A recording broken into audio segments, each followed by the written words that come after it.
slides qui sont projetés vous seront communiqués demain lors du message de suivi, et vous aurez également les coordonnées directes de notre intervenant aujourd'hui. Donc, comme je vous le disais, nous aujourd'hui, ce webinaire, nous l'organisons avec Lumia, qui est un centre de recherche, et nous avons le plaisir d'avoir Bertrand Tullier, chargé de recherche, qui va donc nous présenter tous ces enjeux autour de l'entreprise régénérative. Le webinaire va se faire en 2 temps. Un premier temps de contextualisation avec des définitions, et un deuxième temps de véritablement mise en action opérationnelle. Colline Degeorges, responsable communication et partenariat de Lumia, est également présente. Elle pourra répondre à vos questions tout au long du webinaire, que vous pourrez poser dans la partie conversation, l'onglet qui se trouve tout en haut et dans lequel j'ai déjà posté un premier message. Et donc, on va faire 2 temps, pareil, pour ces questions-réponses. À l'issue de cette première mise en contexte, vous pourrez poser de premières questions en direct à Bertrand, et ensuite à l'issue du webinaire. Alors, on va encore se laisser une petite minute avant de commencer, et ce que je vous propose, c'est que vous vous présentiez dans la partie conversation pour qu'on vous connaisse mieux et donner une meilleure idée à Bertrand des personnes qui sont présentes aujourd'hui.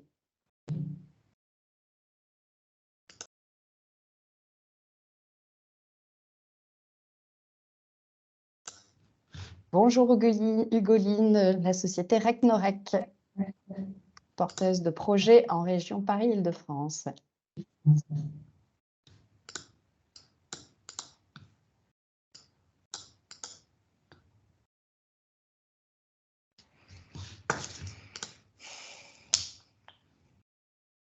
Bertrand, c'est parti.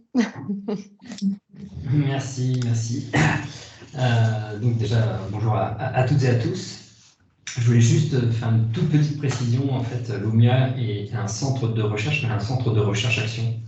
C'est-à-dire qu'en fait, nous définissons des concepts, des méthodes et des outils, et nous allons en fait les tester et les appliquer dans les organisations. Donc, ce n'est pas de la recherche académique, c'est un peu la différence. Notre objectif, nous, c'est pas de publier en fin d'année ou d'avoir les plus belles publications, mais vraiment en fait de permettre et de donner les moyens aux organisations d'aller vers l'économie régénérative, en tout cas de répondre aux défis auxquels nous sommes confrontés. Alors je vais vous mettre la présentation. Je ne sais pas si vous la voyez à l'écran. Oui, tout fonctionne. Tout fonctionne, tant mieux. Donc effectivement, aujourd'hui, moi, je vais vous parler des modèles économiques régénératifs.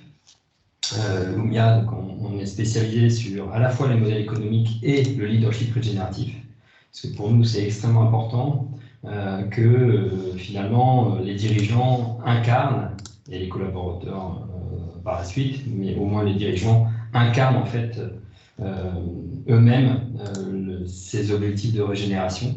Et donc on travaille à la fois en fait sur la personne et bien sûr sur toute l'architecture de valeur. Quand on parle de modèle économique chez nous, c'est toute l'architecture de valeur, donc depuis la raison d'être jusqu'à la répartition de la valeur, en passant par bien sûr la création de valeur, la production, la distribution, l'appropriation et puis la monétisation forcément. J'ai oublié la gouvernance au passage, mais c'est l'ensemble en fait de ces composantes que nous travaillons. Et donc c'est bien de la macroéconomie, la micro-économie, et on va appliquer en fait ces éléments de régénération à chacune de ces composantes. Alors je vais d'abord démarrer par alors si ça va bien, oui voilà. Je vais d'abord démarrer en fait par les défis auxquels l'humanité est confrontée. Alors, vous n'allez peut-être pas apprendre grand-chose, mais c'est bien de se remettre dans le contexte. Pourquoi en fait on en est arrivé à imaginer que l'économie régénérative était le moyen ou l'un des moyens à utiliser en fait pour pallier aux défis que nous nous sommes nous-mêmes imposés. Et donc je vais faire quelques rappels. Tout d'abord, en fait, dans nos travaux, on s'appuie bien sûr sur la science et ce que nous dit la science. Alors, vous avez peut-être déjà entendu parler en fait de la théorie Gaïa, théorie qui avait été développée par James Lovelock, qui est décédé cette année à l'âge de 102 ans. Cette théorie dit que finalement, en fait, la planète Terre est comme un organisme, en fait, un unique organisme, donc on pourrait le comparer à un unique organisme, et que cet unique organisme, en fait, il s'auto-organise et il maintient, en fait, les conditions qui sont favorables, en fait, à son propre fonctionnement. Donc, on peut dire que, finalement, la vie auto-organise les conditions qui lui sont favorables. Alors, je ne sais pas pourquoi, je n'ai plus le partage à l'écran. Si, moi Vous l'avez? je l'ai toujours. Alors, toi, tu le vois pas? De notre côté, ça fonctionne. De votre côté, ça fonctionne. Bon, très bien. Alors, quand vous regardez en fait sur la courbe, ensuite, les scientifiques ont essayé de regarder, parce qu'on parle beaucoup du changement climatique, les scientifiques ont essayé de regarder finalement en fait les températures que nous avions à l'échelle des temps géologiques.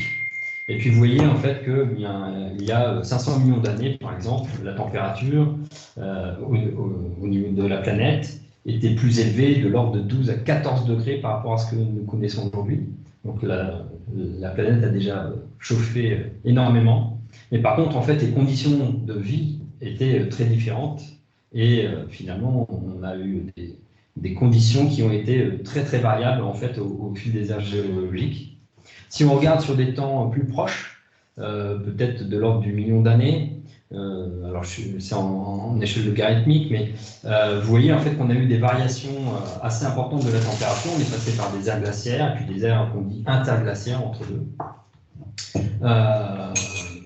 Mais c'est lié principalement en fait aux activités de l'astre solaire, puisque voilà, c'est celui qui nous apporte l'énergie, et puis aux conditions en fait de la vie sur Terre quand même, puisqu'elles avaient une influence. Mais c'est sûr que lors des périodes glaciaires, la vie en fait s'exprimait peu. Et puis finalement, en fait, dans les 12 000 ans passés, on s'aperçoit en fait qu'on a atteint une espèce d'état d'équilibre. C'est une période que les scientifiques appellent l'Holocène. Cette période, elle est principalement liée justement en fait à la nature, au vivant, qui a su créer finalement en fait les conditions qui permettent d'atteindre cet état d'équilibre. Je vais essayer de voir si je peux passer à la slide suivante. Super, tu as récupéré. Voilà. Alors, je ne sais pas si vous voyez à l'écran parce que. C'est tout bon. C'est tout bon. Ok. Je suis désolé, en fait, un petit problème technique. Les scientifiques, en fait, se sont posé la question justement en fait de comment la nature faisait en fait pour arriver à cet état d'équilibre. Ils sont aperçus qu'il y avait en fait ce qu'ils appellent des rétroactions. Donc, et deux types de rétroactions. Des rétroactions positives et des rétroactions négatives. Alors, les rétroactions positives, vous les avez en haut à gauche, ce sont des rétroactions, finalement, qui nous éloignent de l'état d'équilibre qui est l'axe des abscisses. Nous éloignent, en fait, quand c'est vers le haut, avec, en fait, des explosions. On parle de l'explosion démographique, par exemple. Et puis, quand, en fait, ça part, finalement, vers le bas, et bien, en fait, on parle d'effondrement. Donc ça, en fait, ce sont des rétroactions positives, mais qui finalement, en fait, ne sont pas positives pour l'humanité. Et puis, inversement, en fait, il y a des rétroactions négatives, parce qu'en fait, finalement, cet état d'équilibre, il est ondulatoire, c'est-à-dire qu'en fait, ça fonctionne comme un balancier, mais les conditions, en fait, de la vie sur Terre ont créé, en fait, ces rétroactions négatives qui permettent justement d'aller vers cet état d'équilibre. Or, que constate-t-on et que constatent les scientifiques? Ils parlent de grande accélération. Alors sur le plan environnemental, on voit bien que le dioxyde de carbone, mais en fait, c'est des rétractions positives, mais c'est vrai en fait pour tous les exemples que je viens de vous présenter, l'oxyde nitreux, le méthane. Alors l'ozone, c'est un petit peu particulier parce que l'ozone stratosphérique, on a réussi à déterminer quels étaient les produits qui détruisaient cette couche d'ozone. On a réussi à finalement identifier les acteurs qui produisaient ces gaz. Et puis, on a décidé, via le protocole de Montréal en 1976, on a dit, voilà, en fait, ces gaz devraient disparaître à horizon 2010. Et finalement, c'est globalement ce qui se passe, même si aujourd'hui, on a encore quelques CFC, et notamment, en fait, pour la production de polyuréthane en Chine, qui sont encore utilisés et qui posent encore problème, mais on a globalement réglé le problème. Sur le reste, vous voyez en fait qu'on a en fait ces courbes exponentielles. Et donc, qui dit courbe exponentielle dit accélération des mécanismes. Et c'est sûrement en fait ce que l'on vit justement avec l'augmentation du dioxyde de carbone et le changement climatique, c'est qu'on s'aperçoit, et on nous dit, la météo nous dit, même si c'est pas du climat, mais la météo nous dit, voilà, en fait, on a eu le mois le plus chaud, le mois d'octobre le plus chaud, le mois de novembre le plus chaud, le mois de décembre le plus chaud. Et chaque mois, en fait, on s'aperçoit en fait que c'est de plus en plus chaud. Tout simplement parce qu'on est effectivement en fait dans ces courbes ascendantes. Finalement, en fait, le système est plus ou moins en train de s'emballer. Ça, c'est sur le plan environnemental. Si on regarde en fait sur le plan social et sur le plan économique, on a la même chose. Je parlais de la population tout à l'heure. Voilà, les scientifiques nous ont dit qu'il y a quelques jours, on a dépassé les 8 milliards d'habitants sur la planète. Bon, je ne sais pas comment ils ont fait pour calculer ça, mais bon, on doit être à peu près à 8 milliards globalement. Et si on regarde le PIB, si on regarde les investissements, etc., si on regarde inversement sur le social la population urbaine, on voit en fait que toutes ces courbes sont effectivement des rétroactions positives. Et c'est ça qui inquiète les scientifiques parce que finalement, on a des évolutions qui sont extrêmement rapides, qui ne se sont jamais faites, si je reprends en fait le changement climatique, qui ne se sont jamais produites à l'échelle géologique, ce qui pose réellement problème, parce qu'en fait, le vivant n'a pas le temps de s'adapter, et nous faisons partie du vivant. Ça, c'est l'une des postures que l'on travaille dans le leadership régénératif, cette posture être nature. Nous sommes un écosystème, nous sommes vivants, tout comme en fait les plantes, les animaux, les champignons, les bactéries, voilà. Donc pour conserver en fait les conditions les meilleures de vie sur Terre, et bien en fait il va falloir essayer de sortir en fait de ces rétroactions positives. Or, comme vous voyez, en fait, elles sont très nombreuses et encore, il n'y en a qu'une petite partie. Alors, les scientifiques, et notamment en fait l'équipe de Roche-Prum au Stockholm Resilience Center, ont imaginé comment en fait cet état d'équilibre qu'on a vu en fait pendant la période de l'Holocène pouvait s'être déroulé. Et ils se sont dit finalement, si l'humanité n'était pas présente, que se serait-il passé? Est-ce qu'aujourd'hui on aurait en fait ce pic sur le changement climatique ou pas? De ce fait, ils ont identifié 9 processus qui finalement régissent cet état d'équilibre. Et ces 9 processus, on va les voir, c'est bien sûr donc, le changement climatique, mais c'est aussi l'érosion de la biodiversité, mais les scientifiques, les biologistes parlent plutôt d'effondrement de la biodiversité aujourd'hui. Le changement d'usage des sols, qui est lié principalement en fait au changement climatique, mais aussi à l'érosion de la biodiversité. L'introduction d'entités nouvelles dans la biosphère, ça c'est une limite planétaire qui a été évaluée en fait plus récemment, là, cette année. La perturbation des cycles biogéochimiques, du phosphore et de l'azote, l'acidification de l'océan, l'augmentation des aérosols dans l'atmosphère, l'appauvrissement de l'ozone stratosphérique, on en a parlé un tout petit peu avant, et puis le cycle de l'eau, avec l'eau bleue et l'eau verte. Même si pour l'eau bleue, aujourd'hui, ça n'a pas encore été évalué. Juste pour vous dire que ils ont défini les processus qui régissaient cet état d'équilibre, et puis ils se sont aperçus en fait que finalement il y avait en fait des seuils si l'activité humaine en fait n'était pas présente, on n'aurait pas dépassé.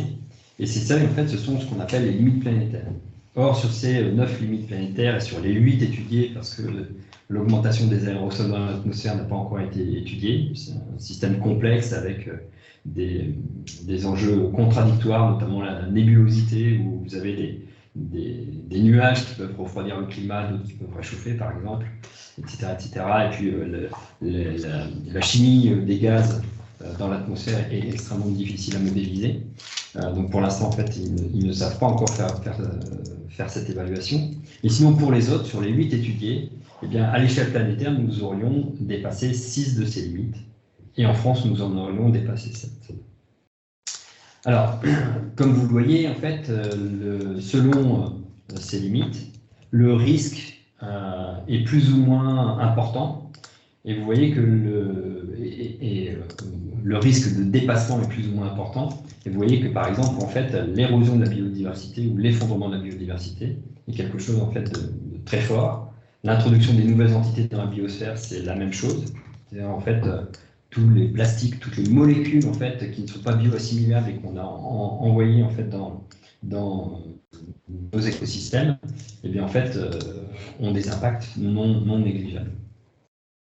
Alors ça, c'est des impacts en fait, qui touchent le vivant, mais en plus, ces impacts, en fait, ils ne se font pas au profit de l'humanité. Pourquoi je dis ça? Parce que quand on regarde les objectifs de développement durable définis par l'ONU en 2015, on s'aperçoit que finalement, eh bien, en fait, sur ces objectifs de développement durable, on ne propose pas à l'ensemble de l'humanité, mais qu'à une partie de l'humanité, eh bien, les besoins minimum vitaux, on va dire, qui sont représentés par exemple par l'eau, par la nourriture et par la santé. On ne permet pas à l'ensemble en fait, de notre population mondiale de s'émanciper, c'est par exemple l'éducation ou la paix et la justice, et on n'arrive pas non plus en fait, à être à la fois équitable et égalitaire sur notre planète pour tout le monde. Or, ça, en fait, c'est les besoins humains, je dirais, dont chaque personne devrait bénéficier à l'échelle de la planète, et ça n'est pas vrai. Alors, on se dit, OK, il y a une partie de la population mondiale qui n'est pas dans les pays développés, qui subit en fait des choses, ça c'est sûr, mais il faut aussi comprendre que chez nous, nous n'atteignons pas non plus en fait ce qu'on a appelé en fait le plancher social. C'est-à-dire que si je prends en fait l'eau, la question de l'eau, on a quand même 2,5 millions en fait de personnes en France qui n'ont pas accès à l'eau potable parce qu'elle est de mauvaise qualité, et peut-être que demain ça sera plus si effectivement les sécheresses continuent et que nous avons une mauvaise utilisation en fait de cette eau. Et je prends cet exemple, mais si je prends l'exemple, par exemple, en fait, de l'égalité de genre, eh bien, en fait, c'est exactement la même chose, ou l'équité sociale. On voit bien que même en France, en fait, on n'atteint pas ces minimums. Alors, il y a une économiste anglaise, Kate Raworth, qui, en fait, a défini finalement un espace qui serait juste et sûr pour l'humanité. Et cet espace, c'est celui qui est compris entre le plancher social et le plafond écologique. C'était en fait entre, on va dire, les ODD sociaux dont je viens de vous parler, et puis en fait, eh bien, ces limites planétaires. Et dans l'économie régénérative, ce que l'on va viser en fait comme objectif, c'est de revenir dans cet espace sûr et juste. C'est-à-dire qu'en fait, on va se mettre dans ce paradigme-là. On va essayer en fait de trouver les moyens de revenir dans ce paradigme. Et je vous expliquerai ensuite comment on pense faire tout ça. Je ne vais pas développer plus cette partie parce que je pense que vous avez déjà en fait beaucoup de choses en tête. Et sûrement, j'imagine que vous ne découvrez pas en fait ni ces limites planétaires ni ces objectifs de développement durable. Juste rappeler quand même en fait que voilà, le moine bouddhiste Matthieu Ricard, ce qu'il nous dit, il est moine bouddhiste mais il est aussi en fait biologiste. Il nous dit, pour la première fois dans l'histoire de l'humanité, le sort des générations à venir dépend étroitement de nos actes. Et je voudrais faire la première pause et prendre vos premières questions suite à cette phrase. Et peut-être aussi, c'est quelque chose qu'on fait souvent lors de nos interventions, n'hésitez pas en fait à exprimer vos émotions, parce qu'en fait, les émotions, c'est aussi un moteur pour l'action, c'est une énergie. On peut être en colère. Hier soir, j'étais en colère, j'exprimais ma colère dans un cercle justement sur le leadership régénératif. J'ai expliqué ma honte aussi en fait d'être impuissant finalement aujourd'hui et de ne pas pouvoir répondre à ma petite fille de 5 ans qui me dit voilà pourquoi je suis né à la fin du monde, ou mes autres petites filles qui jouent avec le réchauffement climatique aujourd'hui, ça fait partie en fait de leur jeu. Bon, c'est quelque chose qui m'interpelle. Donc je vous laisse avec les questions ou vos interventions si vous souhaitez. Alors, si vous souhaitez réagir, partager vos émotions ou poser des questions, vous pouvez le faire dans la partie conversation. Donc, nous avons Théo, une grande volonté d'agir en tant que chef d'entreprise.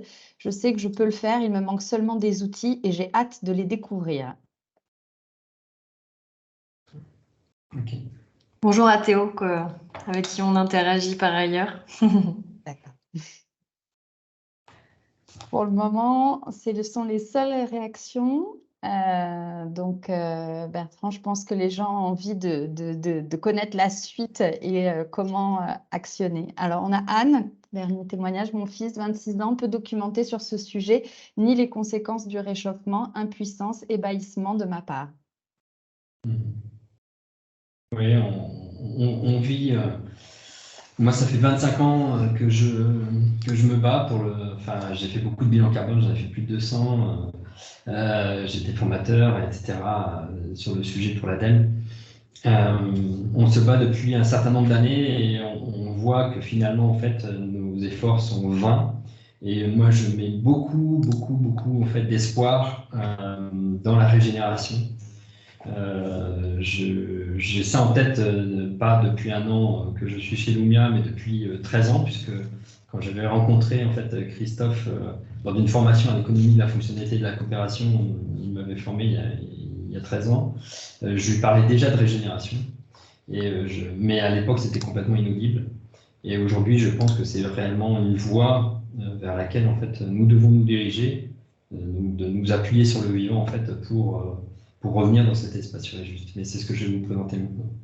Alors Bertrand, ça y est, nous avons quelques retours. Emmanuel, j'ai beau connaître sa théorie du donut et les limites planétaires, ça me rend toujours triste, surtout en pensant à mes enfants.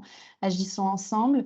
Hugoline, que répondre à ceux qui ont confiance en la résilience de la planète, qui a su survivre à tous les événements catastrophiques passés? Théo, pour moi, c'est l'inverse. Anne, mes parents sont peu informés et j'ai du mal à parler de ces sujets avec eux. Christine, pour ma part, une grande déception de ne pas réussir à trouver facilement les outils, aides, accompagnements qui existent déjà, mais qui sont tentaculaires à trouver pour un chef d'entreprise. Clara, bonjour, je me sens aussi impuissante, mais j'ai envie d'agir, de montrer l'exemple et vivre avec espérance. J'ai hâte d'en savoir plus sur la régénération. Jean-Manuel, constat connu et partagé, un des enjeux majeurs, c'est le manque de compréhension et d'intérêt de beaucoup d'entreprises qui ne se sentent pas concernées et ne voient pas comment bouger. Qu'en pensez-vous? Christine, mes émotions et mon énergie, je les mets dans l'action, sensibilisation et accompagnement. Donc, si nous pouvons partager comment mieux sensibiliser et accompagner, ce sera super. L'écume de mai, cette question de l'impact de l'être humain sur la planète est profondément philosophique. Depuis que j'ai pris conscience de tout ça, je m'interroge beaucoup sur notre rôle sur cette terre en tant qu'être vivant. Quelle place avons-nous dans ce monde? Je n'ai pas envie d'être un virus qui détruit. Benjamin, je pense que le temps n'est plus à se rendre coupables, mais à comprendre pourquoi nous n'avons pu agir avant et du coup, agissons maintenant.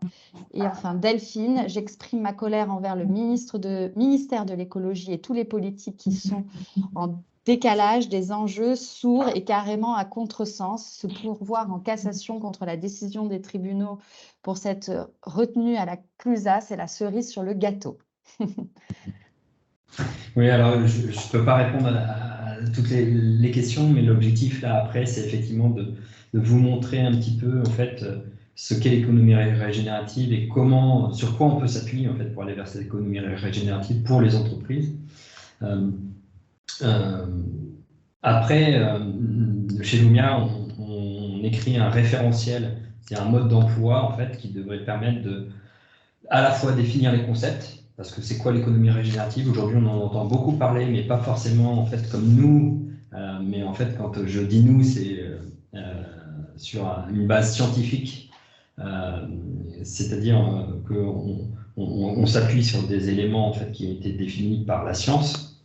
Or aujourd'hui, tout le monde met la régénération un petit peu à sa sauce. Or, je vais vous expliquer en fait ce que nous on voit derrière cette régénération. Et puis donc en fait les méthodes et les outils, parce qu'effectivement l'objectif c'est quand même en fait de permettre aux acteurs d'agir. Et c'est la raison pour laquelle en fait on a un centre de formation aussi, Lumia a aussi un centre de formation pour diffuser. On forme des consultants, on forme des chefs d'entreprise, parce que l'objectif c'est vraiment en fait que ça puisse s'étendre, ça puisse s'épandre. Voilà, et que la régénération soit, je dirais, le prochain modèle économique vers lequel les entreprises iront, et on formera peut-être les jeunes à ces nouveaux modèles. Alors, sans plus attendre, je vais aller vers ce modèle. Alors, comme vous voyez sur cette courbe, si je regarde en fait la partie à gauche, eh bien en fait c'est ce que je disais précédemment. Moi, j'ai fait ça, en fait, si je prends le changement climatique, mais c'est vrai aussi pour la biodiversité, parce que j'ai aussi travaillé sur la biodiversité. On voit qu'on a essayé de réduire les impacts. On a essayé de réduire les impacts jusqu'à cette barre-là qui est oblique, qui est verticale. Et cette barre, cette courbe, pardon, elle va jusqu'à ce qu'on appelle le seuil incompressible. C'est-à-dire, en fait, une réduction des impacts jusqu'à un point, en fait, au-delà duquel, en fait, on est dans l'incapacité de réduire. Pourquoi? Parce qu'en fait, il y a ce qu'on appelle, ce que Loïc Stéphane, l'économiste français, appelle des activités maudites, c'est-à-dire des activités, en fait, où on n'arrivera jamais, en fait, à faire en sorte qu'elles soient régénératives, ou qu'on n'arrivera jamais à réduire complètement. L'exemple classique, en fait, ce sont les transports. Aujourd'hui, on ne sait pas faire de transport régénératif, sinon on l'aurait sûrement déjà mis en œuvre. Alors pour faire ça, on peut s'appuyer sur des modèles économiques pour notamment en fait sortir de la logique volumique, parce que l'une des problématiques que l'on observe aujourd'hui, c'est qu'on a en fait des modèles économiques qui sont en fait des modèles liés à la vente d'unités et donc qui sont volumiques, c'est-à-dire que il faut que j'en vende de plus en plus pour accroître en fait mon chiffre d'affaires, ma marge, etc. Donc, une fois qu'on est arrivé en fait à ce seuil incompressible, beaucoup d'entreprises, notamment sur le changement climatique, disent je vais faire de la compensation, et c'est vrai aussi sur la biodiversité, et avec cette compensation, en fait, je vais essayer en fait de stabiliser et donc arriver à une certaine neutralité. On parle de neutralité carbone, alors après, à horizon 2030, 2040, 2050, peu importe. Voilà, et alors déjà, en fait, on participe à la neutralité, parce que la neutralité ne peut se comprendre qu'à l'échelle mondiale. On contribue à la neutralité, mais on n'est pas neutre en carbone, sinon en fait on n'existe pas. Mais juste pour vous dire en fait que ça ne permet pas de revenir dans l'espace super juste. Je ne sais pas si vous me voyez à l'écran, mais en fait, si j'ai le seuil qui est à ce niveau, vous voyez qu'en fait, si la limite est au-delà, très nettement au-delà du seuil, même si je réduis mes impacts, je vais continuer à augmenter, en fait, à mettre des impacts toujours, mais peut-être moins rapidement, mais je vais toujours m'éloigner, en fait, de cet état d'équilibre ou du seuil en dessous duquel je devrais revenir. Si je fais de la compensation, comme j'ai déjà dépassé les limites, je reste au même niveau, au mieux. Pourquoi je dis au mieux? Parce qu'en fait, les scientifiques ne connaissent pas non plus toutes les rétroactions, parce que des choses peuvent s'emballer. On est dans des problématiques qui sont systémiques, et on verra après, en fait, il peut y avoir des effets dominos. Donc, il faut aller, en fait, vers du positif. C'est-à-dire, en fait, avoir des impacts positifs, en fait, sur eh bien, en fait, ces différents enjeux, sur ces limites planétaires. Alors, de le dire, c'est bien, de le faire, c'est un peu plus compliqué. Alors, nous, on fait quand même, en fait, la différence entre la restauration et la régénération. La restauration, c'est une première étape, et on en aura besoin. Voilà. Comme on aura besoin de réduire nos impacts, de sortir des logiques volumiques, on aura besoin de compensation, j'y reviendrai peut-être plus tard, mais la restauration, c'est quoi? C'est redonner, en fait, un état, revenir à un état qui a été prédéterminé. C'est-à-dire que si, par exemple, j'ai un cours d'eau qui est pollué par une usine, on a jeté des produits chimiques, je vais essayer de lui redonner, en fait, la même qualité des eaux que, en fait, telle année avant, en fait, cette pollution chimique. Donc ça, c'est de la restauration. Quand on regarde, en fait, même aujourd'hui, les travaux faits par le lab de Kate Raworth, on s'aperçoit aussi que dans la restauration, on mélange parfois avec régénératif, mais la restauration, c'est aussi la restauration, finalement, ce qu'on appelle les nutriments techniques. C'est-à-dire que ce qui n'est pas, en fait, issu du vivant, ce sont des nutriments techniques. Et si je fais, par exemple, du recyclage, je redonne une vie, en fait. Et donc ça, c'est à nouveau, je restaure, finalement, en fait, ces nutriments techniques. Et nous, en fait, on va aller vers la régénération. Et la régénération, c'est quoi? C'est de s'appuyer sur le vivant pour lui donner, en fait, son plein potentiel. On va restaurer, on va dire, ou on va lui donner les conditions de son plein potentiel, donc de son développement, sans prédétermination, parce qu'en fait, on sait que ça peut aller au-delà même de ce qu'on aurait pu imaginer. Alors, comme vous voyez, effectivement, quand on regarde en fait les limites planétaires, mais aussi, voilà, dans les limites planétaires, on n'a pas le stock de ressources, mais c'est aussi un des enjeux. Vous voyez en fait que finalement, on est vraiment dans cette problématique systémique et que c'est pour ça qu'il y a des dominos sur le côté. Il peut y avoir des effets dominos. Quand j'agis en fait sur finalement le changement climatique, j'interviens sur l'acidification des océans, j'interviens sur le cycle de l'eau, j'interviens sur l'érosion de la biodiversité, l'effondrement de la biodiversité. Donc finalement, enfin, voilà, il y a des interactions très fortes de ces processus. Et c'est normal, puisqu'en fait, c'est eux qui ont déterminé cet état d'équilibre. Et ce que vous voyez aussi, en fait, c'est qu'il y a énormément de flèches qui se dirigent vers l'érosion de la biodiversité. Et c'est pas pour rien. C'est parce qu'en fait, notre monde repose en fait sur cette biodiversité. Notre monde, finalement, même si on a dévoyé ça, parce qu'en fait, on a mis un prix, mais finalement, tout repose sur la biodiversité. Alors, pour aller un cran plus loin, je vais vous dire que la régénération, c'est un dispositif qui finalement est simplement attribuable au vivant. Si je casse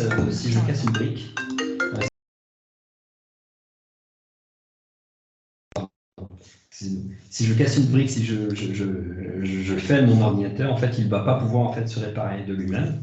Ce qui peut être le cas si, par exemple, je me coupe, voilà, j'ai mes cellules qui vont s'activer et qui vont me permettre en fait de se régénérer. Et peut-être qu'au bout de quelques jours, en fait, il n'y aura même plus trace en fait de cette coupure. Pour la brique, là, si je reprends cet exemple, eh bien là, il faudrait de l'énergie, il faudrait de la matière en fait pour pouvoir le faire. Il faudrait que je puisse compresser, il faudrait que je mette de la colle, enfin voilà. Or, en fait, cette seule capacité d'autorégénération existe chez le vivant. Alors, comment on peut aider l'entreprise en fait à aller vers la régénération. Là, on fait déjà en fait la distinction entre les entreprises qui sont en lien avec le vivant non humain et celles qui en sont un peu plus distantes. Celles qui sont en lien avec le vivant, ça va être relativement simple parce qu'en fait, on va s'appuyer sur ce qu'on appelle l'agriculture régénérative au sens large, parce qu'on pourrait parler de sylviculture, d'aquaculture, etc. Mais en tout cas, d'une agriculture régénérative, il existe même en fait une certification. Et vous voyez, en fait, cette agriculture régénérative et cette certification sont basées sur quoi? La santé des sols, le bien-être animal et l'équité sociale. Alors, ça va au-delà du bio. Hein. Le bio, en fait, il est simplement, si vous regardez dans santé des sols, aucun intrant synthétique. Mais on va essayer de s'appuyer sur la santé des sols et donc, en fait, sur des sols vivants pour pouvoir produire. Donc ça, c'est une possibilité. J'ai pas mis un autre exemple que j'aime bien, en fait, c'est des entreprises, parce qu'il en existe plusieurs, qui utilisent notamment en fait des plantes envahissantes, donc des plantes qui nous posent problème, pour pouvoir en fait finalement régénérer un autre écosystème. Et là, c'est intéressant parce qu'en fait, il y a une double régénération. On élimine en fait ces plantes du milieu qu'ils ont finalement, on peut parler de pollution biologique. Et en plus, en fait, ils vont permettre de régénérer un autre écosystème. C'est par exemple le cas de Greenkeeper en fait au Bénin. Pour aller un petit peu plus loin, pour les entreprises qui, elles, ne sont pas en fait en lien direct avec le vivant, une des possibilités, c'est de regarder ce qu'elle peut faire sur ses infrastructures et ses process. Je vous cite là un exemple que vous connaissez peut-être, l'usine Pocheco, une usine qui produit en fait des enveloppes en papier. Donc, comme vous le voyez en fait, sur cette vue aérienne, l'usine est relativement verte, une toiture végétalisée qui permet de traiter à la fois les eaux, de tamponner les eaux, mais aussi en fait, qui est utile pour la thermique du bâtiment, hein, à la fois en fait, le chaud et le froid. Ils ont désartificialisé en fait, des parkings, vous voyez, ils ont végétalisé des façades, etc. Mais ce dont je voudrais vous parler, c'est la station d'épuration. Comme ils impriment des choses, en fait, ils avaient des encres qui étaient polluantes et ils avaient une station d'épuration. Mais Emmanuel Trollon, en fait, le dirigeant, a souhaité arrêter en fait, cette station d'épuration et passer à ce qu'on appelle de la phytoépuration, c'est-à-dire s'appuyer sur les végétaux pour épurer. Le problème, c'est que ces encres étaient trop polluantes et donc la charge en pollution était trop forte pour que des végétaux puissent réellement en fait, faire cette dépollution avant rejet dans le milieu naturel. Donc, ce qui s'est passé, c'est que le PDG a décidé en fait, de changer les encres. Et donc, ils sont passés à des encres végétales. À partir de là, ils ont pu en fait, effectivement mettre de la phytoépuration avec des bambous. Finalement, ça a très bien fonctionné. À tel point qu'ils se sont retrouvés à un moment avec des bambous, parce que ça pousse très très vite, des bambous assez gigantesques. Et donc, une matière, ils ont dû les couper, une matière première dont ils ne savaient que faire. Et là, ils se sont mis en lien avec une menuiserie locale et ils ont réussi à trouver une machine qui leur permet en fait de faire des pelets. Donc avec leurs vieilles palettes, les palettes abîmées et puis le bambou, ils ont fait des pelets. Et aujourd'hui, toute l'usine est chauffée. Le process plus le chauffage sont finalement en fait réalisés avec ces pelets. Vous voyez que le vivant, il peut nous amener en fait à travailler en fait à la fois sur remplacer des processus physico-chimiques par des processus biologiques, mais aussi peuvent nous permettre en fait, de nous extraire finalement des hydrocarbures fossiles. Parce que là, c'était du gaz. Autre possibilité, c'est d'innover. Innover comment? En fait, par les biotechnologies, par le biomimétisme, par les solutions fondées sur la nature, par exemple. Là, je vous mets quelques exemples, notamment dans le textile. Donc, le biomimétisme, c'est la robe là, et le chapeau qui correspondent un petit peu en fait, à ce qu'on peut retrouver en fait, dans le vivant, et notamment chez les champignons. La photo juste à côté, c'est un mycélium de champignons, parce que vous avez la marque Hermès qui a sorti en fait, le premier sac en mycélium de champignons. Donc, on n'est plus obligé en fait, d'avoir du cuir animal. On peut utiliser en fait, du cuir végétal avec beaucoup moins d'impact. Et notamment parce que vous savez que le tannage du cuir, en fait, c'est celui qui représente le plus d'impact, parce qu'on utilise des produits chimiques, etc. Et là, en fait, on peut s'en passer. Tout en bas, en fait, la personne qui est avec son pull blanc, en bas à gauche, eh bien, en fait, c'est un pull qui est réalisé, en fait, avec des déchets issus, en fait, de la vinasse, de la production du vin ou de la production de bière, des déchets liquides, et avec des bactéries, en fait, on propose, en fait, de la cellulose. Et cette cellulose, en fait, elle a les mêmes qualités, voire des qualités supérieures à celles de la soie. Et tout l'intérêt, en fait, c'est aussi qu'on peut utiliser, en fait, les mêmes machines que, en fait, dans le textile, à part que pour produire, en fait, cette fibre, mais en fait, on utilise jusqu'à 230 fois moins d'espace et moins de produits, moins d'eau, moins de produits chimiques, etc., d'intrants, que, en fait, avec du coton ou de la soie classique. Et puis, je vous ai mis, là encore, dans le textile, du cuir à base, en fait, de cactus. C'est que le cactus peut être une plante, justement, comme je l'ai dit tout à l'heure, une plante exotique, envahissante. Et donc, on peut finalement utiliser ce vivant pour produire, en fait, une nouvelle matière. Sur la droite, c'est un domaine complètement différent, ce sont des briques.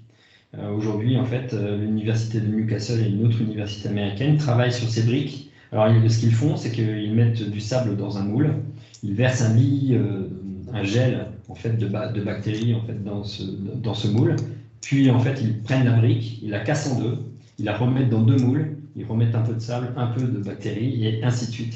C'est-à-dire qu'en fait, demain, on va peut-être se passer de ciment, on aura, en fait, des briques à réaliser, en fait, à partir du vivant. Et potentiellement, là, aujourd'hui, c'est du sable. Donc, vous savez que c'est aussi une ressource qui est rare. Mais peut-être que demain, on passera à des agrégats recyclés. Auquel cas, on pourra vraiment, en fait, être dans le régénératif. Et puis, il y a toutes les autres entreprises qui sont encore plus éloignées de ça, en fait, qui ne peuvent pas, finalement, se reconnecter au vivant, ni par les biotechnologies, ni par l'innovation, le biomimétisme ou autre, par exemple une entreprise de services numériques. Mais en fait, il y a d'autres possibilités.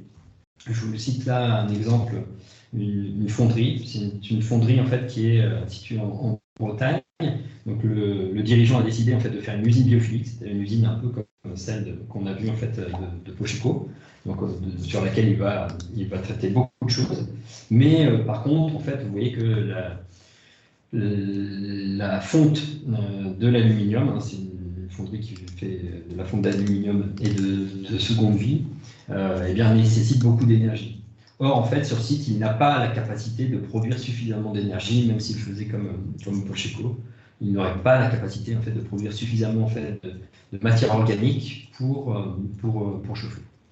Par contre, en fait, il est sur un territoire qui, lui, a des problématiques, notamment des problématiques qui sont liées à l'épandage de lisier par les agriculteurs, qui polluent les sols. Cet azote en surplus se retrouve finalement, donc pollue le sol, mais se retrouve aussi dans les nappes, se retrouve dans les cours d'eau, et in fine, se retrouve en fait. Alors, un petit instant, on va essayer de retrouver la connexion. Nous sommes désolés, nous avons eu une coupure d'électricité. C'est la raison pour laquelle ça a coupé complètement. C'est intéressant. Ce n'était pas le réseau, c'était simplement une coupure d'électricité. Ça montre aussi que nous ne sommes pas complètement résilients. Voilà. Donc, j'étais en train de vous dire en fait que finalement, l'entreprise Fondax, la fonderie, eh bien, si elle travaillait en coopération avec les agriculteurs et potentiellement les collectivités locales qui, elles, ont une difficulté, c'est de ramasser ces algues, pourrait finalement trouver le moyen d'utiliser cette matière organique et de méthaniser cette matière organique pour produire l'énergie nécessaire à la fonderie. Voire même au-delà, puisqu'en fait, ils pourraient produire beaucoup plus en fait, d'énergie que simplement en fait, le besoin de la fonderie. Ce faisant, en fait, ça leur permettrait de régénérer les sols, régénérer la nappe phréatique, régénérer les cours d'eau, régénérer le milieu côtier. Donc, vous voyez en fait que l'entreprise elle-même ne sera pas régénérative, Fondax ne sera jamais régénérative, mais par contre, en fait, elle peut s'inscrire dans un écosystème régénératif, qui lui le sera. Ce qui veut dire en fait que demain, on va devoir créer beaucoup plus de coopération, et notamment des coopérations avec toutes les entreprises qui sont proches du vivant. D'autres possibilités, c'est de proposer des services ou des solutions en fait aux acteurs. Ici, vous avez en fait une entreprise qui s'appelle Regen Network, une entreprise américaine, mais on a une entreprise qui fait globalement la même chose en France, qui s'appelle Sysfarm, et puis une qui est une jeune start-up. On a aussi Sol Capital en fait en Belgique. Donc des entreprises en fait qui mettent à disposition de la data pour la gestion finalement des productions, mais de façon plus naturelle auprès des agriculteurs, et aussi qui réussit en fait à valoriser finalement des services écosystémiques comme le stockage de carbone, la séquestration de carbone dans les sols ou dans les plantes aussi, et donc de permettre de valoriser économiquement, monétairement, finalement en fait ces services. Et demain, en fait, on sera certainement de plus en plus amené à valoriser ces services écosystémiques, et notamment les services de soutien et les services de régulation. Une autre possibilité, c'est d'investir dans des projets régénératifs quand on est vraiment plus éloigné. Alors, on va faire la distinction avec la compensation, parce qu'en fait, dans ces projets d'investissement, ce que l'on va rechercher, c'est de l'intégrer dans le modèle économique. Et en fait, on va essayer de chercher une réciprocité. On dit pour nous en fait qu'elle est obligatoire, ce qui n'est pas forcément vrai dans la compensation. Dans la compensation, je peux voilà, compenser par des actions à l'autre bout de la planète, en étant complètement indifférent en fait à ce qui va se passer, parce qu'à partir du moment où en fait j'ai compensé et que j'ai eu mes crédits carbone, je peux considérer que tout va bien. Là, vous avez en fait les maisons Ruinart, hein, donc maisons de Champagne, qui a investi, alors qui fait de l'agriculture, la viticulture régénérative, mais qui a aussi en fait investi dans une forêt située en fait au Portugal, une forêt en fait qui avait subi des incendies. Et ils ont replanté en fait des essences diversifiées, mais aussi du chêne-liège, parce qu'en fait ils ont besoin du liège. Donc le liège, ils ne pourront pas en fait l'obtenir dans 5 ans, dans 10 ans. Il faudra qu'ils attendent plus longtemps. Mais en tout cas, en fait, ce sont des activités. Hein, Maison Ruinart, c'est la plus vieille maison de Champagne qui existe, elle a plus de 300 ans. Vous voyez, en fait, on a aussi en fait des entreprises qui peuvent réfléchir à long terme finalement. Voilà. Et là, ça n'est pas local. Bien sûr, si on peut le faire en fait dans le local, c'est toujours préférable. Mais le chêne-liège ne pousse pas très bien en fait dans la région champenoise. Pour vous dire, parce que là j'ai parlé beaucoup en fait d'environnement, d'écologie, parce qu'en fait on s'appuie sur le vivant, mais le vivant c'est aussi en fait les humains, comme je l'ai dit tout à l'heure. Et là ici vous avez le cas de Guayaki, hein, qui est une entreprise en fait qui produit du maté, sous canopée. C'était en fait de façon traditionnelle, et pour ça en fait ils ont permis à des familles, à 1075 familles, là c'était en 2019, de vivre de cette production, et donc de ne pas aller vers la déforestation justement et vers une agriculture qui soit intensive. D'une part parce qu'en fait la qualité du maté est bien meilleure en fait sous canopée, et finalement comme vous le voyez en fait sur l'ensemble de la chaîne, on a un impact en fait positif, même si c'est écrit en négatif, mais on a un impact positif en fait de cette production. Et puis surtout, en fait, on a aussi des impacts en fait pour la population, à la fois en fait en termes d'éducation. Ils ont été jusqu'à, comme vous le voyez, à faire travailler des personnes qui avaient été incarcérées par le passé, et donc de redonner une seconde chance aussi en fait à ces personnes. Donc, vous voyez que la régénération, elle n'est pas simplement écologique, elle est aussi sociale. C'est pour ça qu'on parle de redirection socio-écologique, et que l'on parle en fait d'impact socio-écologique positif net. C'est ce que l'on va rechercher en fait dans l'économie régénérative. Et pour ça, en fait, on s'appuie sur des principes Des principes, alors là, on a travaillé sur des principes qui sont pas simplement en fait édictés par nous. Hein. Voilà, si on reprend en fait les 12 principes de la permaculture, si on reprend en fait des principes du biomimétisme, de la chimie verte, etc. On a essayé en fait de les concentrer dans ces 11 principes. Alors je vais pas tous les détailler, mais avec des principes forts quand même, être capable de se limiter, c'est ce que fait la nature, c'est pas ce que nous faisons avec nos activités humaines. Un autre principe qui est assez intéressant, c'est le principe 6, chercher un équilibre entre performance et robustesse. Vous savez que la nature fonctionne en sous-optimalité. Et bien en fait, comment on peut arrêter de courir vers de la performance, et notamment de la performance économique, pour aller vers quelque chose qui soit plus robuste, plus résilient. Voilà, et maintenant, je vais pouvoir répondre à vos questions. Merci beaucoup, Bertrand. Je suis navrée, du coup, Pauline, je reprends la parole. J'ai perdu tous des questions avec la culture. Alors, je les ai notées. Qui demandait, qui disait qu'il y avait beaucoup de critiques sur la compensation. Quand on plante des arbres, par exemple, on sait qu'ils mettront des dizaines d'années à jouer leur rôle en captation carbone.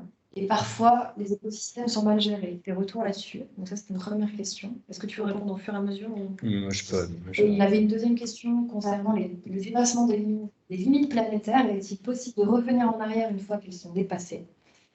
Et peut-être que Marion peut aussi compléter avec certaines questions que je ne vois plus. Tout à fait. J'ai encore les autres questions. Je ne t'entends pas, Marion. Je ne sais pas si les autres t'entendent. Alors. Ah non, il faut que tu montes ton son. Je vais augmenter mon son. Est-ce que vous m'entendez? Oui. Oui, c'est bon. Parfait. Alors, par contre, ça crée de l'écho. Non, ça y est, c'est bon. Donc, on avait une question également de Christelle. Comment devenir entreprise régénérative quand on commercialise du service? Suite à la coupure, les entreprises ont-elles anticipé ces coupures? Comment vont travailler les collaborateurs sans ordinateur? Donc ça, je pense que c'était plus en réaction à ce qui nous est arrivé. Une question de Jean-Manuel. Chez Hermès, sont-ils prêts à annoncer qu'ils vont progressivement passer à 100% de cuir alternatif sur 10-15 ans peut-être? Sinon, ces beaux exemples resteront du greenwashing malheureusement. Qu'en pensez-vous? Alors, en tant que chef d'entreprise, comment mettre en place ces théories du quotidien? Et ensuite, nous avons eu beaucoup de partages et de témoignages de pratiques vertueuses qui ont été mises en place sur différents territoires au sein d'entreprises et également des conseils de films. Donc, peut-être on peut commencer à répondre à ces questions et voir si on aura un peu de temps pour aller au travers de ces exemples. Oui, très bien. Alors, critique sur la compensation, j'en ai fait moi-même. Je vous ai dit en fait que la difficulté, c'est que régulièrement, finalement, on délègue à d'autres le soin d'aller vers cette compensation. Et quand on le fait via en fait des projets de reforestation, il y a beaucoup d'organismes. Je ne sais pas si vous étiez à ProDurable cette année, mais j'ai cru qu'il n'y avait que des stands en fait sur la reforestation. C'est bien. En même temps, en fait, si on ne le fait pas en fait justement avec cette réciprocité, c'est qu'on ne l'intègre pas en fait au modèle économique. Je pense que on se donne bonne conscience, mais finalement en fait on ne progresse pas. Alors c'est toujours mieux que rien. Hein. Voilà, il ne faut pas tout jeter, mais on voit bien qu'il manque cette réciprocité et si possible aussi en fait de régénérer dans le local. J'ai une action en fait finalement sur le climat alors le climat c'est une conséquence on va dire qui est globale, mais si par exemple en fait j'ai des camions qui viennent dans mon usine, j'ai des transports, j'ai de la pollution atmosphérique locale, et bien en fait si je plante localement, ça peut avoir un effet aussi en fait localement sur la santé des populations. Donc nous on va toujours préférer en fait à aller vers ces systèmes. Donc le fait de l'intégrer au modèle économique, ça nécessite aussi en fait de se poser les bonnes questions. Et comme on l'a dit, en fait, on va devoir créer les écosystèmes coopératifs C'est-à-dire que ce n'est pas l'entreprise elle-même qui va potentiellement les planter, mais elle va travailler avec les forestiers locaux, elle va travailler avec les agriculteurs locaux, etc. etc. Donc, elle va travailler en partenariat avec ces métiers en lien direct avec ce vivant. L'autre élément, le dépassement des limites, est-ce que c'est trop tard? Ou est-ce qu'en fait, il y a des limites où on ne pourra pas revenir en arrière? Alors, aujourd'hui, en fait, il y a ce qu'on appelle les tipping points. Tipping points, c'est effectivement les points de bascule. Alors, ces points de bascule ne sont pas forcément en fait identifiés par les scientifiques parce qu'aujourd'hui, on ne les connaît pas réellement. Mais effectivement, on peut avoir ces points de bascule. En 2003, par exemple, lors de la canicule, les forêts européennes ont déstocké l'équivalent de 4 années de stockage. Et alors, ce ne sont pas les arbres qui ont réduit en volume, hein, ce sont en fait les sols qui ont déstocké en fait ce carbone avec l'activation en fait des micro-organismes et notamment des bactéries qui étaient dans le sol. Donc, vous voyez qu'effectivement, on peut dépasser certaines limites. La difficulté, c'est qu'aujourd'hui, on ne les connaît pas. Si je prends un autre exemple qui est en fait les glaces, vous savez qu'elles sont en train de fondre et que si les glaces sont ne sont pas sur un socle rocheux, en fait, les glaces vont fondre en totalité. C'est un mécanisme en fait qui a démarré qui ne peut pas s'arrêter.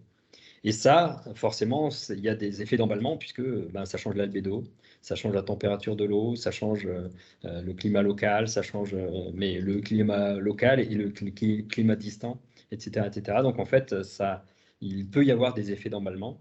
Et ça, en fait, on ne peut pas forcément complètement le modéliser. Et donc c'est la difficulté dans laquelle on est. Ce qui est sûr, c'est que si on continue en fait à s'éloigner de l'état d'équilibre et à s'éloigner en fait de ces seuils, on aura de plus en plus de mal à revenir en arrière. Alors, l'économie régénérative pour une entreprise de service, comme je vous l'ai dit, en fait, pour une entreprise de service, c'est un petit peu différent. Là encore, elle va devoir en fait s'intégrer dans un écosystème régénératif. Alors, soit elle va bénéficier directement en fait des apports d'entreprises qui sont connectées au vivant, soit elle va aider ces entreprises à le devenir, ou d'autres entreprises à le devenir. Vous avez en fait des entreprises, je vais reprendre un exemple dans le numérique, mais qui valorisent aujourd'hui en fait des services écosystémiques. Mais ces services écosystémiques, par exemple, il faudra aussi les évaluer. On parle de comptabilité en triple capital, et bien en fait, il va falloir faire évoluer en fait aussi la comptabilité. Donc, il va falloir former des comptables à cette nouvelle comptabilité, etc., etc. Donc, vous voyez en fait que finalement, on a des activités de service qui vont pouvoir s'orienter et faciliter finalement en fait la régénération.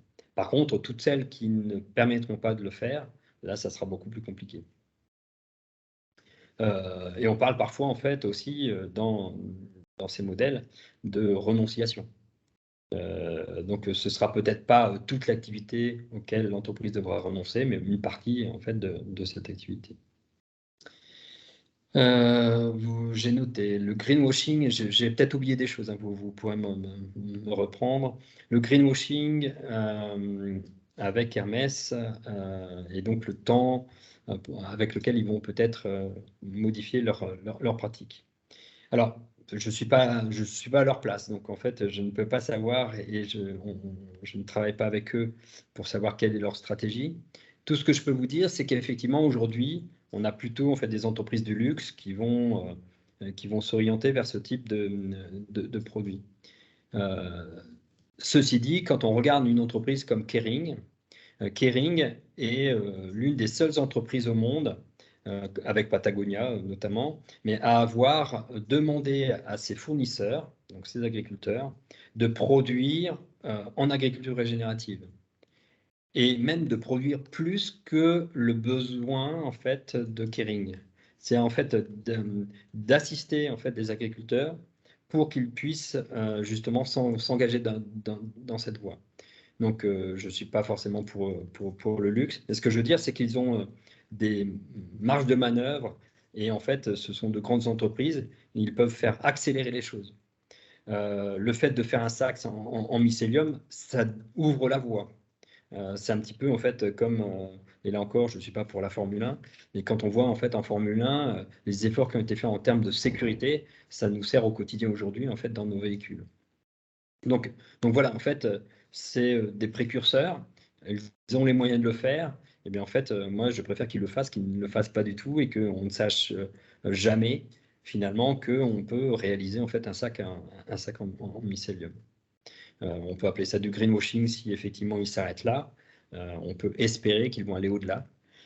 Mais c'est aussi nous en tant que consommateurs, que faisons-nous? Est-ce qu'on valorise les entreprises qui vont dans ces directions? Ou au contraire, est-ce qu'on les néglige et puis pour des questions simplement en fait de prix? Alors là, le luxe, c'est un cas un peu différent. Mais comment on fait? C'est le cas du bio. Aujourd'hui, la bio est en perte de vitesse. Moi, je vois dans la ville où j'habite, le rayon bio chez Leclerc a été éliminé et on me dit c'est en perte de vitesse. Forcément, si j'ai plus accès en fait à ce type de produit, bon, c'est pas forcément là où j'irai l'acheter, mais en tout cas, si les gens n'ont plus accès à ce type de produit, c'est un peu compliqué. Toute cette théorie en fait dans le quotidien des entreprises. Alors ça c'est tout ce que tout ce que nous travaillons en fait aujourd'hui. Hein, je vous ai parlé de recherche-action. Et bien en fait ce que nous travaillons en termes de concept, comme je l'ai dit, mais aussi en fait en termes de méthodes et d'outils, nous les testons en entreprise. Et l'objectif c'est bien en fait de les transférer. C'est de les transférer, de ne pas les conserver pour nous. Donc le référentiel sur lequel nous sommes en train de travailler, nous espérons en fait le diffuser d'ici le premier trimestre de l'année 2023. Et nous espérons que ça vous aidera en fait les uns et les autres à pouvoir vous saisir en fait de ces questions du modèle économique. Sachant qu'un modèle économique, on n'a pas de baguette magique. Ça ne se fait pas en fait en un jour et c'est pas parce qu'en fait on a des outils et des méthodes. On a une expérience en fait de changement de modèle économique depuis plus de 15 ans pour Christophe, voire 20 ans. Christophe Sampels, mon directeur. On n'a jamais vu un modèle se modifier en fait en quelques mois. La plupart du temps, et le plus rapide qu'il ait vu, lui, c'est 18 mois. La plupart du temps, c'est plutôt 3 ans à 5 ans. Si on a encore un tout petit peu de temps, Marion, peut-être il y a 3 questions que j'ai notées dans le... Ça. Super. Dans le chat, la première, peut-être Bertrand, si tu peux préciser la notion de robustesse. La deuxième, certaines activités, une question de Christelle Capitaine, qui est directrice de PLP Sud, si je ne me trompe pas. Certaines activités type industrie lourde sont difficiles à transformer en activités régénératives. Quelles solutions pour ces entreprises? Et j'ai vu passer une question de Benjamin, parent, modèle régénératif versus viabilité financière pour les parties prenantes versus modèle de société actuelle. Le modèle régénératif est-il applicable avec les règles du jeu économique social actuel? Et une dernière question qui vient d'être posée. Quelle différence entre votre référentiel à venir et celui déjà existant de l'équipe d'Isabelle Delannoy? D'accord. Alors, la robustesse. La robustesse, en fait, je vous ai dit, en fait, c'est lié à la sous-optimalité. Dans le monde vivant, en fait, on ne cherche pas en fait la performance, mais on va chercher en fait à être robuste. C'est-à-dire que pour perdurer, comme en fait les organismes vivants savent qu'il y a des bouleversements, des modifications qui peuvent survenir à tout moment, ils vont rechercher en fait cette résistance et pas la performance. L'exemple que nous citons toujours, en fait, c'est la température du corps humain. Hein, on fonctionne à 37 degrés. Or, en fait, vous savez que la production de nos anticorps en fait est maximale en fait à 40 degrés. Et on ne fonctionne pas en fait à 40. Pourquoi? Parce que si nous étions attaqués par un organisme en fait avec cette température de 40 degrés, ce qui peut arriver, hein, et bien en fait nous n'aurions plus les moyens d'avoir cette réponse importante avec nos anticorps. Donc on fonctionne à 37, et puis quand on est attaqué, on va monter à 40, et c'est là où il y aura toute la production en fait pour lutter contre le pathogène. Et donc dans la nature, en fait, on va chercher cette robustesse, cette résilience. Et comme je le disais, effectivement, les systèmes informatiques et le nôtre, enfin nous, c'est notre système électrique là tout à l'heure qui nous a lâchés. Donc vous voyez qu'on n'est pas toujours complètement résilient ou robuste. Alors sur la question de l'industrie lourde, donc vous voyez, je vous ai présenté en fait une fonderie.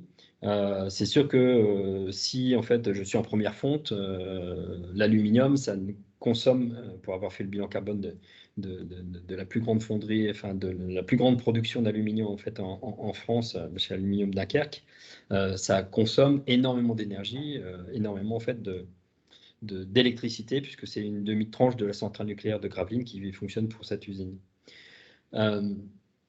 Peut-être que certains matériaux, on n'aura plus en fait la capacité en fait de les produire, ou à des prix en fait complètement extravagants, puisque en fait l'énergie va coûter extrêmement cher, mais parce que ce sont des ressources finies. Donc il est possible en fait que certaines matières, on puisse plus en fait les produire, en tout cas des matières neuves, on puisse plus les produire, et donc on devra bien s'appuyer sur là, ce que j'ai appelé tout à l'heure en fait le restauratif, c'est-à-dire en fait pour ces instruments techniques, d'essayer de les mettre dans les boucles les plus longues possibles. Voilà, mais ça c'est vraiment un enjeu, parce que effectivement le prix de l'énergie et le prix de ces matières va effectivement être difficile à gérer dans les années à venir. Et plus le temps va passer, plus ça sera complexe. D'autant que si on prend en fait l'industrie lourde et notamment les minerais, vous savez qu'ils ont des impacts en fait écologiques, notamment sur la biodiversité, mais aussi en fait sur les personnes, extrêmement lourds aussi.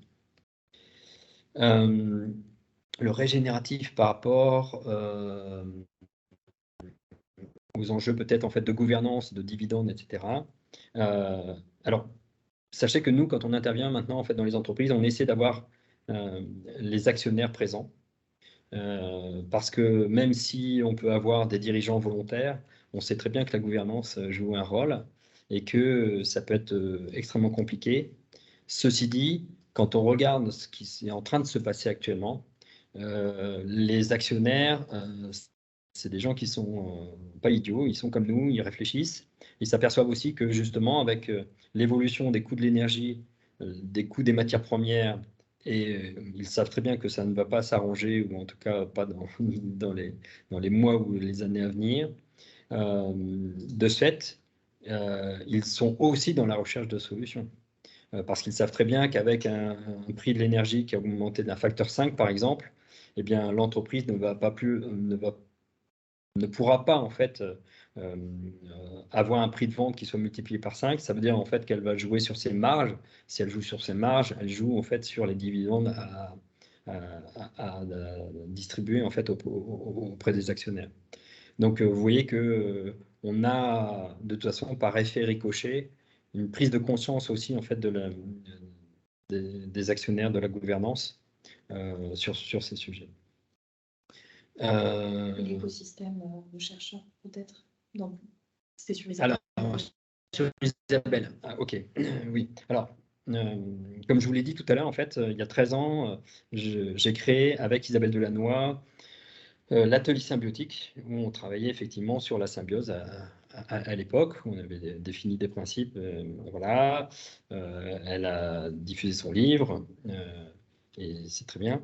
On a juste en fait quelques différences avec Isabelle, c'est que je ne sais pas si vous avez par exemple vu son intervention dans le dernier petit documentaire en fait de Cyril Dion, Régénéré, son documentaire qui est en 3 parties.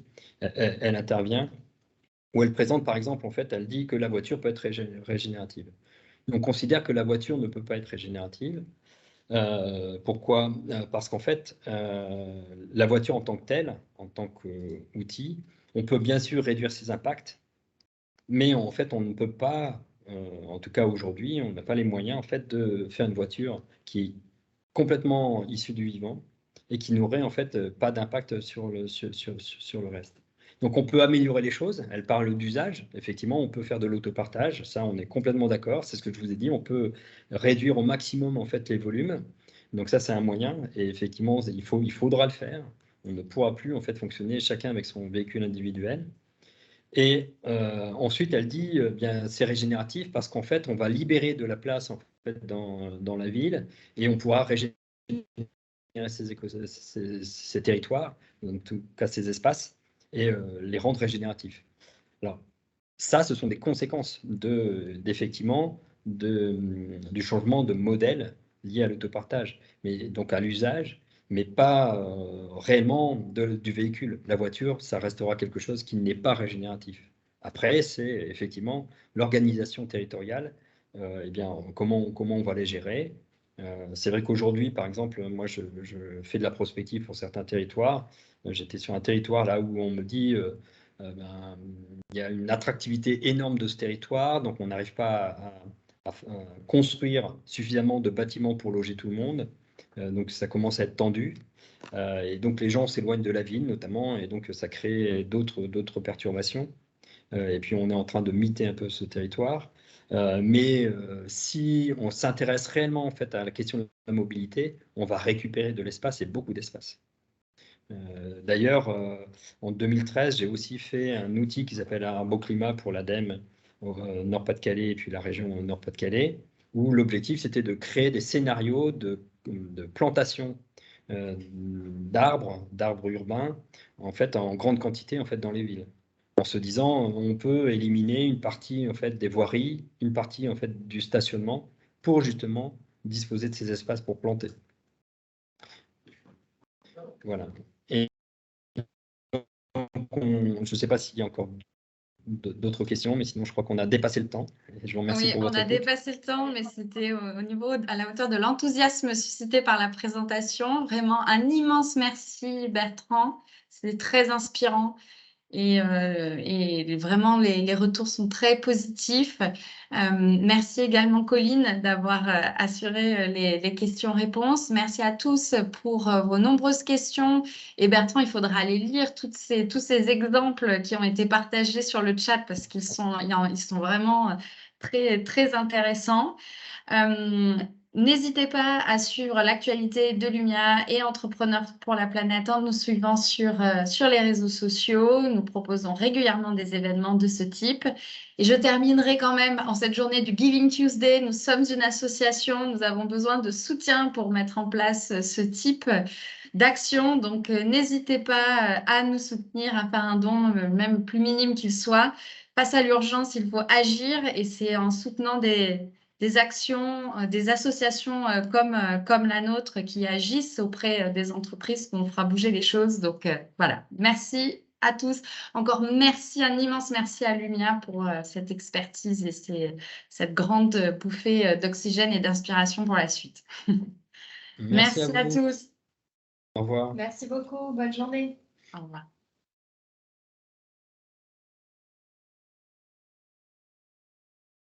Il faudrait que... Je pense qu'elle va pouvoir nous filer l'enregistrement du chat.